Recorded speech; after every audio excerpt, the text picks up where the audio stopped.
보통 여드름 흉터는 피부 안쪽으로 들어가 있는 위축성 흉터가 대부분 있는데요. 이런 위축성 흉터를 결국은 차오르게 해야 되는데 차오르게 하는 방법은 크게 두 종류가 있어요. 그래서 흉터 부분을 조직 검사를 해보면 흉터 아래 부분 안녕하세요. 저희는 브라더의 피부과 전문의 김현우, 피부과 전문의 김수환입니다. 오늘의 주제는 여드름 흉터 치료가 굉장히 다양한데 각 시술별 장단점을 비교해보는 영상을 제작해보도록 하겠습니다. 저희 피부과에서 여드름과 여드름 흉터 치료를 담당하고 계시는 김수환 원장님과 한번 얘기를 나눠보도록 하겠습니다. 여드름 흉터 치료는 일반적으로 어떻게 이루어지죠? 대부분 흉터가 피부 안쪽으로 들어가 있는 위축성 흉터가 대부분 있는데요. 이런 위축성 흉터를 결국은 차오르게 해야 되는데 차오르게 하는 방법은 크게 두 종류가 있어요. 그래서 흉터 부분을 조직 검사를 해보면 흉터 아래 부분에 흉터 콜라겐으로 이제 바뀌어 있는데 정상적인 콜라겐이 아니라 그래서 이 흉터 콜라겐 부분을 파괴시켜서 새로운 콜라겐을 재생시키는 파괴하는 치료 방법이 있고 안쪽에 콜라겐을 재생하는 물질이나 인위적으로 볼륨을 올려주는 물질을 주입하는 방법으로 저는 크게 두 가지로 나눠서 보고 있어요.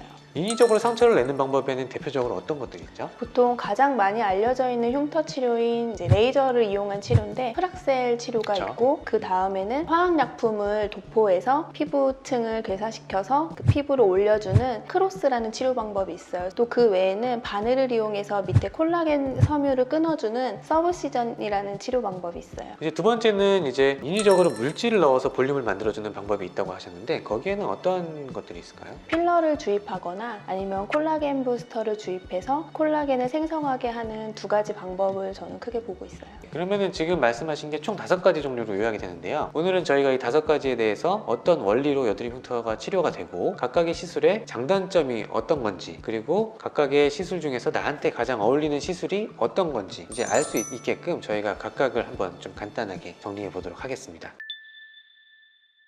저희가 첫 번째로 다룰 주제는 이제 프락셀인데 프락셀이란 어떤 것이고 어떤 원리로 여드름 흉터를 좋아지게 하는지 설명을 좀 부탁드리겠습니다. 레이저 빔이 보통은 하나의 원기둥으로 나오는데 그림에서 보는 것처럼 레이저가 조각조각으로 분해돼서 프랙셔널하게 나오는 거를 프락셀이라고 보통 지칭해요. 그래서 레이저 빔이 나가게 되면 진피의 콜라겐층을 파괴하게 되고 그러면 주변의 진피 조직 환경으로부터 새로운 콜라겐을 재생할 수 있는 물질이 나와서 새로운 콜라겐으로 대체되는 그런 시술을 저희가 보통 프락셀이라고 합니다. 장점과 단점은 어떤 게 있을까요? 이제 뭐 강도를 약하게 하면 모공이나 이런 쪽에도 효과가 있기 때문에 얼굴 전체적인 모공 치료나 이런 부분을 하기에는 훨씬 더 좋은 장점이 있고 프락셀을 하면 좀 다른 시술에 비해서는 다운타임이 좀 긴 게 단점이라고 볼 수 있습니다. 이런 분들한테는 프락셀 치료가 좋다 그러면은 어떤 분들이 해당이 될까요?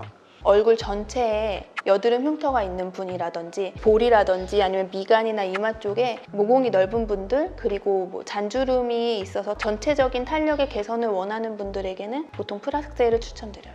자, 그럼 이제 두 번째는 도트 필링이라고 뭐 TCA 치료, 뭐 크로스 치료라고 부르는 게 있잖아요. 어떤 원리로 여드름 흉터를 좋아지게 만드는지 설명 부탁드립니다. 우리가 이제 도트필이라는 말을 많이 사용하는데 원래는 크로스라는 치료로 많이 알려져 있고 화학약품을 도포해서 피부의 흉터를 재건하는 치료 방법을 크로스라고 하고 보통은 여기에 사용하는 약물을 TCA라는 강산을 이용해서 사용하고 있어요. 그래서 이 강산을 도포하게 되면 표피에서부터 콜라겐이 있는 진피층까지 괴사가 일어나고 이 괴사로 인하여 다시 재생하는 물질들이 나와서 볼륨이 증대되는 치료를 이용해서 여드름 흉터에 보통 적용하고 있어요. 장점과 단점 무엇이 있을까요? 크로스의 장점은 아무래도 딱 원하는 부분에만 약물을 도포해서 치료할 수 있는 게 장점이고 마취 연고가 필요 없을 정도로 통증이 별로 심하지 않아서 시술 시간도 굉장히 짧고 간단하게 받을 수 있는 게 가장 큰 장점인 것 같아요. 그리고 시술 후에도 크게 티가 나지 않아서 일상생활에 별로 지장을 초래하지 않는 게 장점입니다. 하지만 이런 도트필의 단점이 있는데 하고 나서 일시적으로 그 부분은 좀 붉어져 보이고 흉터가 좀 넓어져 보일 수 있는 게 단점이고 여드름 흉터 환자분들은 보통은 굉장히 피지 분비가 많고 모공이 넓잖아요. 근데 그런 분들이 아니라 피부가 탄력이 없고 건조하고 이제 그런 분들은 하고 나서 색소 침착이나 홍조가 의외로 굉장히 오래 가는 경우가 있어요. 근데 그런 분들은 도트필이 별로 맞지 않는 것 같아요. 그럼 이 도트 필링을 어떤 여드름 흉터가 있는 분들에게 추천을 하면 좋을까요? 일단은 여드름 흉터가 많지 않은 분, 그런데 그런 여드름 흉터가 경계가 뚜렷하고 이제 그런 분들한테 하면 좋을 것 같습니다. 자, 그러면 이제 세 번째는 이제 서브시전이라고 불리는 건데요. 어떤 시술이고 어떤 원리로 여드름 흉터에 효과를 내는지 설명을 간단하게 부탁드립니다. 서브시전이라는 건 그림에서 보는 것처럼 바늘로 진피 밑에 콜라겐을 끊어주는 시술이거든요. 이 흉터 부분 아래는 콜라겐이 굉장히 치밀해서 피부를 아래로 당기고 있는데 이 콜라겐을 바늘을 이용해서 인위적으로 끊어주면 주변에서 다시 콜라겐이 생성돼서 새로운 콜라겐으로 대체되는 그런 시술입니다. 서브시전의 장점과 단점은 어떤 것이 있을까요? 서브시전의 장점은 아무래도 피부 흉터 부분의 피부 겉면은 보호하면서 아래쪽에서 시술을 할 수 있는 게 장점입니다. 서브시전의 단점은 하고 나면 아무래도 바늘로 피부 밑에서 시술을 하는 거잖아요. 그쵸, 저희가 네. 이제 피부 아래를 블라인드하게 시술을 하는 거기 때문에 이 바늘이 혈관을 건드리게 되는 경우가 종종 있고, 그렇게 되면은 피도 많이 나고 하고 나 시술 직후에 멍이 좀 오래 갈 수 있어요. 그래서 한 일주일 정도는 시술 부위에 멍이 들 수 있는 게 단점입니다. 그러면 이 서브시전은 어떤 여드름 흉터를 갖고 있는 분들한테 적합할까요? 아무래도 표피가 각이 져 있는 그런 여드름 흉터보다는 얼굴 전체가 이제 여드름 피부가 오래돼서 울퉁불퉁하신 분들 네. 있잖아요. 그런 분들이 있으면 서브시전을 같이 하는 게 훨씬 더 효과적이에요. 그러면 이제 네 번째로 다룰 거는 이제 필러인데, 필러가 여드름 흉터에 사용되는 걸 잘 모르는 분들도 계실 것 같아요. 어떤 원리로 여드름 흉터 치료에 도움이 되는지 간단히 설명을 좀 부탁드립니다. 미용적으로는 꺼진 부위를 올리려고 사용하는데, 이거를 이제 아주 국소적으로 여드름 흉터 파인 부분에 필러를 주입하면 즉각적으로 그 꺼진 부분이 올라오는 효과를 볼 수 있어요. 그래서 흉터 부분을 빠르게 올리고 싶은 분들한테는 필러 시술을 병행하는 경우가 종종 있어요.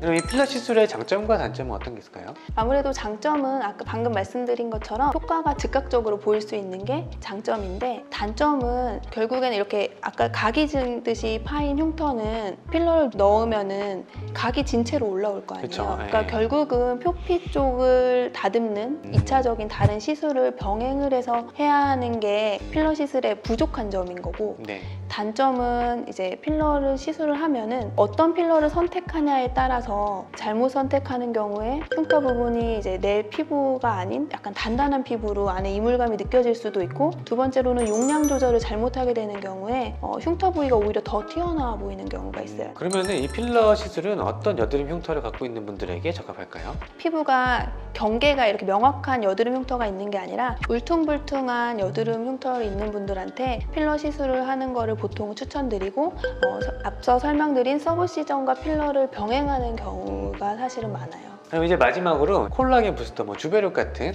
그런 것들도 이제 여드름 흉터에 사용이 되고 있는데, 어떤 원리로 여드름 흉터 치료에 도움이 될까요? 콜라겐 부스터는 PLA 성분으로 되어 있는데, 이 PLA는 피부에 주입을 하면 콜라겐을 재생시키는 성분이거든요. 그래서 예전에는 피부 안쪽에 주입을 해서 피부의 탄력을 좋아지게 했는데, 최근에는 진피층에 주입을 해서 여드름 흉터나 모공을 좋아지게 하는 치료에 사용되고 있어요. 그럼 이 콜라겐 부스터를 이용한 장점과 단점은 어떤 게 있죠? 콜라겐 부스터를 주입하면 그 주변의 조직이 개선되는 효과가 있어요. 콜라겐 부스터를 주입한 흉터 부분 외에도 그 주변 부분의 피부가 같이 좋아지는 효과를 볼 수 있는데, 단점은 이것도 단독 시술로는 약간 효과가 부족할 수 있고, 이것도 필러처럼 경계가 명확한 그런 여드름 흉터에 주입했을 때는 올라오는데 어느 정도 한계가 있기 때문에 표피를 좋아지게 하는 시술을 같이 병행해야 돼요. 마지막으로 이제 이 콜라겐 부스터가 어떤 여드름 흉터를 갖고 계신 분들한테 좋을지 말씀 부탁드립니다.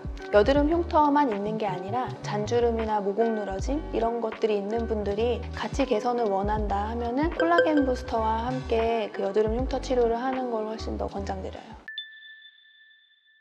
또 이런 치료를 원하시는 분들한테 해주실 수 있는 한마디 같은 게 있으실까요? 보통 이제 여드름 흉터를 가지고 있는 분들 얼굴을 보면 여러 가지 흉터가 혼재되어 있는 경우가 많거든요. 그래서 부분마다 다른 치료를 보통 하려고 하고, 근데 이제 그렇게 하면 시간이 사실 굉장히 많이 걸리거든요. 그래서 1, 2회차 때는 두세 가지 정도의 시술을 하고, 다음번에 오면은 이제 어느 정도 좋아지면 다른 치료를 하고, 이런 식으로 하면서 그 환자분 얼굴에 맞게 흉터 치료 방향을 세팅해서 맞춰가는 걸 보통 하고 있고, 여드름 흉터 치료는 하면 할수록 조금씩 피부가 개선이 되고 꾸준히 의지를 가지고 치료를 하시면 보통 여드름 흉터는 어느 정도 개선은 되기 때문에 3번 만에 내가 100% 좋아지겠다 이런 목적을 가지고 치료를 하시면 당연히 실망할 수밖에 없지만, 내가 10% 20%씩 조금씩이라도 좋아지겠다라고 하고 시작을 하시면 좋아질 수 있습니다. 그래서 이번 주제는 이것으로 마무리하도록 하고요. 다음번에도 더 좋고 재밌는 주제로 찾아오도록 하겠습니다. 이상 피부라더의 피부과 전문의 김현우, 피부과 전문의 김서한이었습니다.